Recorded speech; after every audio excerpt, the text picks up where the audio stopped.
Hello, this is Zach Elsom for the East Carolinian video. I am here with John Woods. I'm a lab tech for geology.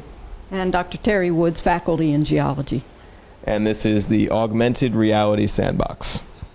Program to get the flow right so that when the water comes down a channel. Between universities, high schools, museums are a real big user of it, you know, like hands-on museums for science stuff. And, but you're still only talking a couple dozen of them out there, aren't you? well, there's more. There's more all the time. It's really starting to catch on quite a lot. I think it won't be long before you can't hardly turn around without running into one of these things. And by that point, then maybe develop the technology a little bit more or whatever. But Oliver Kraulos at UC Davis is the one that did the development for the software. And basically, if you understand Linux at all, you can really get one of these up and running just with the stuff off of his website.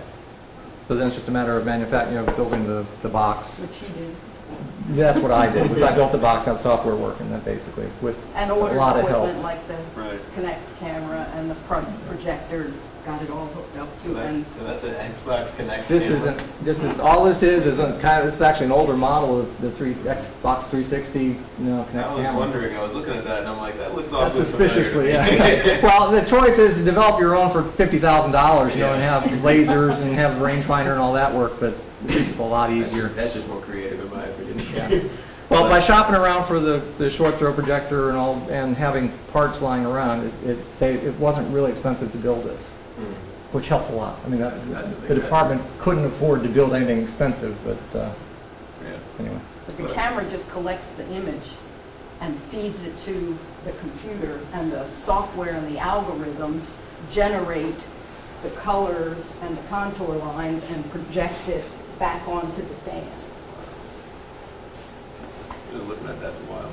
It's really interesting. Well, that's interesting that it's. I didn't know that it was based on Linux software, so it is open source and it's available to anyone. It's part of the GNU project, and you can, it's as long as you don't abuse the privilege, anybody can reproduce it and sell it, as long as you give credit where it goes. So. I think it was an NSF grant. It was an NSF grant originally. Right. And the water part of it is really neat too, because there are some very sophisticated hydrodynamic. Yeah, actually you can do wave models and that sort of thing here. So when the water comes down hills at any kind of velocity, after you make it rain, it sloshes up the side and moves around in the channel. It's a very sophisticated program. So yeah, you were talking about how it you can like simulate different things, like making it rain and stuff like that. Is there any other features that are similar to that? Can you do anything else along those lines, like when you're pressing buttons? Right. Well, what I'm doing right now is I'm drawing all the water up. Okay. So one of the things that Dr. Woods here was excited about was you can make you can change the water into lava. So by making the water a little bit more viscous and then changing the color to red and black or whatever to make it, I can't do it right now because it takes a little while to set it up. Right. But you can do that. So you basically build a volcano. Make a caldera in it, and then fill the caldera up with water by putting a cursor over it, or lava, whatever. And so you'd fill the caldera up with lava, and then you could see how the lava would run down the side of the hill, and it would follow the contour lines, so that if it hit a low spot in the caldera, it would make a channel and flow down the channel. And I'm sure the flow algorithms have viscosity built into them, resistance to flow, so that I expect the lava behaves differently than the water does. But it's still, it's a fluid program. It's a really pretty sophisticated fluid simulation. So it does some neat stuff. One of the professors that was looking at it was all excited about, can you make waves? And I said, well, yeah, sure you can make waves. So he spent 20 minutes here just dropping sand into the, he made a lake, and then he would just drop some sand in it and watch the waves splash out kind of in slow motion out the sides and all that. So I said, well, hey, we can use that. All right, okay, that's fine. Yeah, you can. That's incredible. So yeah, you just kind of happen across stuff that you can do. Well, exactly. It's not that well. I mean, they're not, like Dr. Wood said, there's not that many around. So people are just really learning the things that they can do with it. They're just kind of fun things that really help visualize some principles and ideas that are not that easy to just explain to someone. If you're telling somebody how this works, it's very, very different from actually coming here and looking at it, and it's kind of speaks for itself, really. What is the process that you're actually, what are some of the processes you're actually explaining by using the device? For one thing, the concept of contour lines. Most of the students who take our intro class never see anything more than lines on a piece of paper. They get no concept of the three-dimensional picture it's supposed to convey. And I really think that looking at this kind of thing and then looking at a topo map and looking how the spacing between the contour lines changes when the slope is steeper, and how things V upstream, and how you get low spots between bullseye type of high spots, and how the contour lines are at the same elevation, so when the low spots fill with water, you can see how they fill to the same contour line. Just this whole concept of elevation and how it's portrayed in 2 dimensions. That's one major thing, but also when we do the rivers labs with topo maps in the intro course, when flooding occurs, such as what we had from the Dennis Floyd floods in 1999, if the elevations on either side of the river are very low, very flat, then when the river floods, the water's going to move a much greater distance away from the channel than if you're talking like with a very steeply dipping valleys or valley walls. That's another concept. And then the concept of waves and tides, and that as sea level, for example, rises, if the slope of the coast is very gentle, that's going to mean a significant incursion horizontally, eating up a lot of real estate. But if the slope along the beach is much steeper, this much sea level rise is not going to come inland and flood as far. And then for our 3,000 level hydrology classes, there are concepts that the faculty who teach those classes are exploring in terms of using them. I'll use it in my quantitative methods in the earth sciences course, because we also do maps again, because many of our majors don't really understand topo maps when they leave the intro course. So we give it to them again in quantitative methods, and then we give it to them again in field methods. It is a difficult concept to grasp.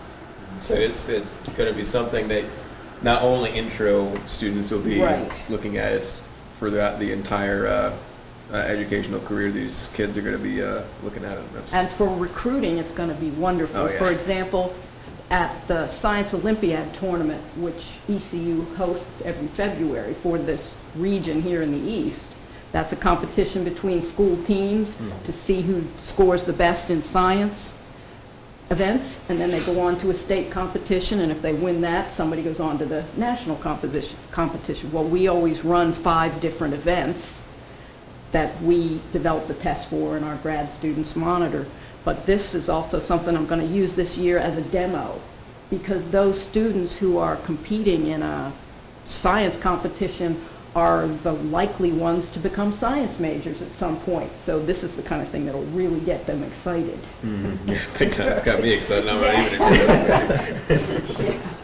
So we've heard a lot about the classroom uses that it has, and those are already like, it's just incalculable how many things you can do with this just one invention. But has there been any? Have you heard anything from other like professional people that have been looking at interest for like something along this, or what kind of professions will be interested in doing this, like geological surveys and whatnot, or is it just strictly a classroom thing? I don't know. No one knows. Had it long enough. He's only had it up and running for a month, if that. A couple weeks. And we had some folks from geography in here, and they were pretty excited about it. And then we had an earth science teacher from high school, and he got really excited about it because they try to teach the same concept. 2,000 of them, so you can have a couple in every county in North Carolina. There's a business model somewhere. Well, there is. Yeah. But we haven't shown it to that many people yet. Hardly anybody knows about it yet, so we don't know. Except for the obvious thing of museums, we did show Cindy Crane, who is the director of the Fossil Museum in Aurora. And she got really excited about it. And we're probably going to end up making one at some point for the Fossil Museum. But to get kids excited about science and help them understand this difficult concept when they don't even realize they're learning that's the main is a thing. great deal. That's the main thing. It's kind of immersive too. I mean, you get in here, if this was really a dark room, which it isn't dark enough yet, but I actually had a student that was, for 20 minutes, was doing stuff on here as an undergrad student, and at one point he got so much water in the box that his question was, if I fill up too full, does it spill on the floor? But he'd gotten totally wrapped up in what we're doing, and just, wait a minute, okay, think about that a second, See, that's the kind of thing that you want, though. You want absolutely. you want Yeah, kids to just absolutely. kind of like have their own way with it, because that's the one way that you know how to the potential for devices like this. Well, one of our professors immediately was making the Outer Banks. That was the first thing he wanted to do, was let's get the islands here and let's see how this works for flooding and that sort of thing. Well, okay, That's a great it's pretty idea. easy. Good. Well, it is, and it's almost certainly going to have some application for that as far as demonstrating different. I think that was what I was getting at for like professional use, because if you can simulate a different geological model of an actual map, and then you put like, all right, so if there was any way to put the sand in a way that is similar to the target or something like that, absolutely. you could simulate Absolutely. where it's going to flood. Yep. Absolutely. And that's that would be pretty significant if like a hurricane was coming in. You needed to know where to target and stuff like that. And for the Outer Banks stuff. community outreach stuff, Right. to convince people, okay, this is why we want you to evacuate if there's a hurricane. You may be perfectly okay to be here in a thunderstorm or whatever. This is what happens in a hurricane. This is where your house is. Because it's so flat here, the water's going to come this far. Yeah, If so you now were living up on a hill. So now add some you'd be water to the okay. situation and see what happens to that flat spot where exactly. the house was. Yeah. Interesting. And you can see the high spots are fine, but if you're living in one of the low-lying areas, it's not so good. And this is absolutely not trying to show a 3D thing on a 2D thing. This is showing a 3D thing on a 3D thing. Right. So yeah, there's lots of stuff. In Walsh and Corbett, we're talking about getting one for CSI out on the Outer Banks. Coastal Studies Institute in Antioch. Yeah. Right. And they want one out there. So it's to me, it threatens my job a lot, because I'm a lab tech. I do support stuff, so I fix things. I install monitoring stuff and work with boats, software and drive research. boats and computers and all this. I don't have time to make 200 of these. It's not that simple. So it's but it's fun. It is, at the same time, it's a lot of fun. That's freaking amazing. I'm still just looking at this thing. And If it's it's almost too bad it's not darker in here, because when it gets really dark and you really kind of lose yourself a little bit, it really gets so that the water is opaque, the landforms are really easy to see, and it's better. But obviously you can see what's going on, and this is really what classes are going to be experiencing. So. And you said there's no reason not to. No. Well, that's fantastic. Is there any other little features or anything that you can show us at the very end, right here? Well, that's pretty much it. You've got the choices basically, again, of redefining what the water is. So you can make the water more viscous or different colors. You can flood the entire thing, by using the computer. You can recalibrate how the elevations are so that you can make the elevation lines actually, if you wanted to, you could put up a topo sheet here, for example, and make the elevation lines actually match what is on the topo line. So you could have, let's say 1,000-foot relief, and you've got topo lines every 100 feet. You could actually have 10 coming up to a 1,000-foot peak, and you'd end up with 10, lines showing what the elevations are. Okay. There's lots of things you can do. Most of them will take some hacking, not hacking, but manipulating software to make it do it. And then one of the things I want to do, I don't really like the color setup right now, because this looks like water. The lower elevation areas look like they've already got water in them. I'd rather have the darker colors, the darker reds and browns as the low areas, and have greens on the top and then white on the top for snow-covered mountains. Yeah, is that something? Now that's something that you would have to manipulate. It would take 10 minutes, and once you're used to doing it, that wouldn't be bad to do. But right now, I haven't done it before, and I haven't had time. Like I said, we just got these 2 weeks ago, And there's a lot of stuff that it can do that I haven't had time to I'll just really leave it get to the into. students, just have them like, here, have fun in your sandbox. Right, exactly, well, pretty much. And so far, that hasn't been much of a problem. Is there a 3D printer on campus? Yes, there are several Because you take a topo map and have the 3D printer make an actual model, like these kinds of raised relief stuff. Right. And then you've got the real map. Yeah, you just flatten out the sand and put the, a 3D print, or hard copy of the 3D map out here, and it would still do the Okay. the lines. Doesn't have to be a sandbox. It It can does just not be have to any be, kind of any, sure. Well, right now, I think my hand is a mountain, Right. so, it's easily confused. Yeah, let's see this. What's it do with this? Oh, that's kind of low resolution, so I don't Yeah. know. Oh, something. Something came up. Yeah. But you can see the mountain. You can see the mountain. Yeah, showing oh, up yeah. right there. Yep. Yeah. But right now, with something that small, you're challenging the resolution because Right. the Kinect's camera has basically 640 by 480 resolution, and when you blow it up to 40 inches by 30 inches, then you kind of are dancing around the edges of how fine a resolution you can get. But I mean, there's so But it much. works. There's so much room for manipulation of it, though. Like, as you said, you've only had it for 2 weeks. Like, Right. imagine just a bunch of grad students playing around with it Yeah. for upwards of a year. Like, Right. Yeah. See what happens. Yeah, we'll teach a coastal processes course, sediment transport courses. You can At make an grad entire and major out of this. Probably. senior level. This is incredible. Well, we'll see. Somebody's going to have to decide they want to spend the time doing it, and Right. that's and there's no push. It doesn't matter. It's here. If they want to do it, then it's a tool they can use. And if they choose not to, it certainly has uses already. So it's hopefully it'll do what it's supposed to do, which is to help teach. The programming could become an issue because John's not a Linux No. expert. And at some point, it would require messing with the code to do some of the things people might want to do.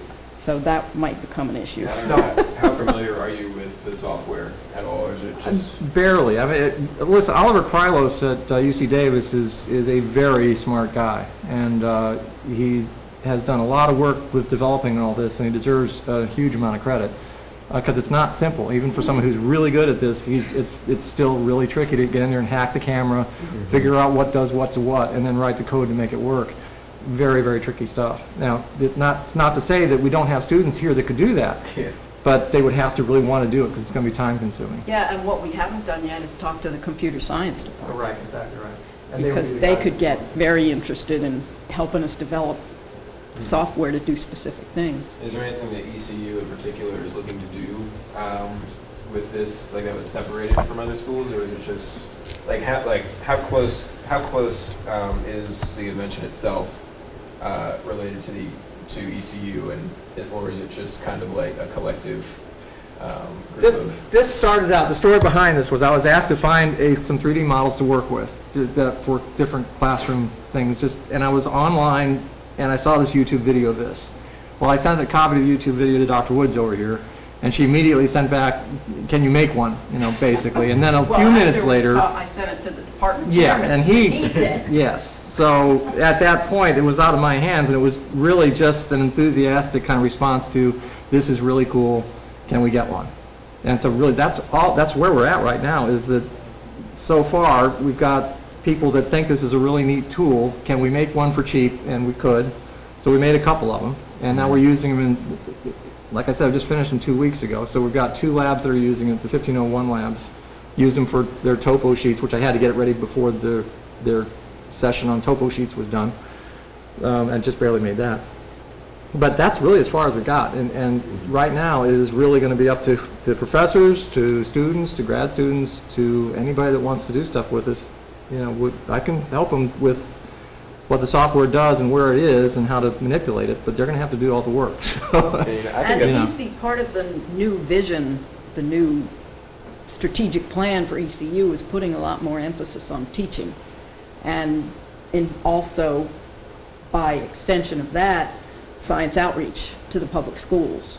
So I think we'll see a lot of applications. How big can this get? Can you do the whole room if you wanted to with just That's a a big? great question, but the limitation is our 640 by 480 Kinect's camera. Now we have one of the guys that helped me with this. In fact, I think that's his camera. Is really good at is Rob Howard. He works for the GIS project and Brency and geography and geology. And he's very good with Linux and things like that.